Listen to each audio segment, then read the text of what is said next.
আসসালামু আলাইকুম বন্ধুরা, আশা করি সবাই ভালো আছেন। আপনাদের সকলেরই প্রিয় দমে কিভাবে গরুর মাংস রান্না করতে হয় তারই সহজ একটি রেসিপি নিয়ে হাজির হয়েছে আপনাদের সামনে। দমে গরুর মাংস সাধারণত মাটির হাঁড়িতে রান্না হলেও আজকে আমরা দেখাবো সিলপরের হাঁড়িতে, কারণ মাটির হাঁড়িটা অনেক সময় সহজলভ্য হয় না। তো এই জন্য আজকে আমরা একটু ভিন্নতা নিয়ে এসেছি, আমরা রান্না করব সিলপরের হাঁড়িতে।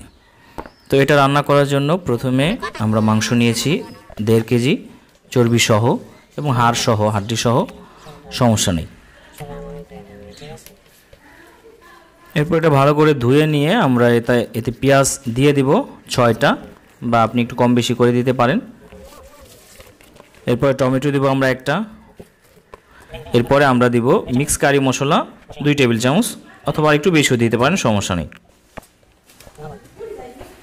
লবণ দিব পরিমাণ মতো। এরপর দেব আদা এবং রসুন বাটা। আদা এবং রসুন বাটা একটু বেশি পরিমাণে দেব, 5 টেবিল চামচ আমরা দিয়ে দেবো আদা এবং রসুন বাটা। এবং এরপরে সবচেয়ে জরুরি আমরা দিব গরম করা সরিষার তেল। সরিষার তেলটা অবশ্যই গরম করে নিতে হবে। তো এটা আমরা দেব 1/4 কাপ। এই সবগুলো উপকরণ একসাথে দিয়ে আমরা এটাকে ভালো করে সুন্দর করে মিক্স করে নেব। সুন্দর করে মিক্স করা হয়ে গেলে এটা আমরা দমে রেখে দেব কমপক্ষে 1 ঘন্টা। কমপক্ষে 1 ঘন্টা, বেশি রাখলে ভালো। তো 1 ঘন্টা দমে রাখার পরে আমরা যে হাঁড়িটাতে, পাত্রটাতে রান্না করব সেখানে আমরা দেশি রসুন দিয়ে দিব এবং শুকনো মরিচ দিয়ে দিব 5 থেকে 6টি। এরপরে আমরা গরম মশলা দিয়ে দিব এই পরিমাণে, স্ক্রিনে যে পরিমাণ দেখতে পাচ্ছেন এই পরিমাণে দিয়ে দেব গরম মশলা। গরম মশলা দেওয়ার পরে আমরা দেব তেজপাতা 3টা।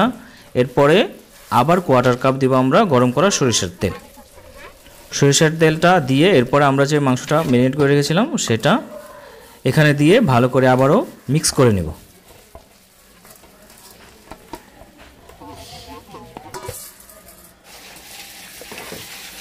বেশি পানি না, বেশি পানি না, অল্প একটু পানি শুধু দিয়ে দেন।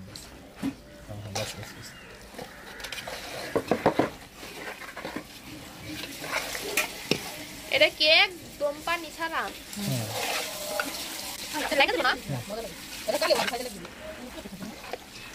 সুন্দর করে উপর থেকে নিচ পর্যন্ত ভালো করে মিক্স করে নেব, যাতে প্রত্যেকটা উপাদান সুন্দরভাবে মিক্স হয়ে যায়। মিক্স করার পরে আমরা এতে দিয়ে দিব আলু।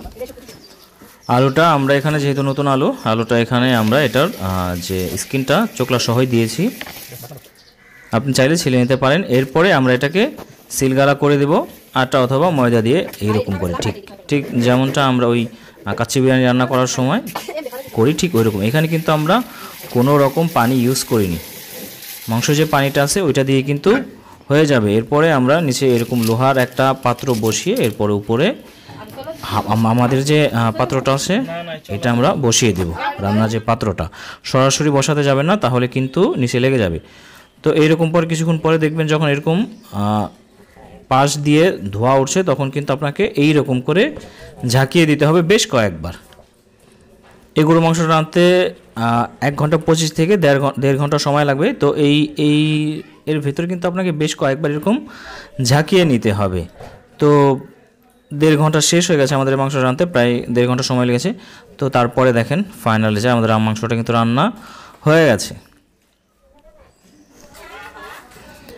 মাংস দেখেন একদম তেল ছেড়ে দিয়েছে, তেলটা কিন্তু এক পাশে চলে গেছে, তার মানে আমাদের রান্নাটা কিন্তু পারফেক্ট, আমাদের মাংসটা কিন্তু পারফেক্ট কুক হয়েছে। পারফেক্ট কুক হয়েছে। তো এখন পরিবেশনের জন্য একদম প্রস্তুত। তো আপনিও একবার খুব সহজে বাসায় এভাবে ট্রাই করতে পারেন দমে কিভাবে গরুর মাংস রান্না করতে হয়, সেটাই আজকের ভিডিওতে দেখলেন। তো বন্ধুরা, এই ছিল আমাদের আজকের ভিডিও। পরবর্তী ভিডিও দেখার জন্য আমন্ত্রণ জানাবো। ভালো থাকবেন সবাই, আল্লাহ হাফেজ।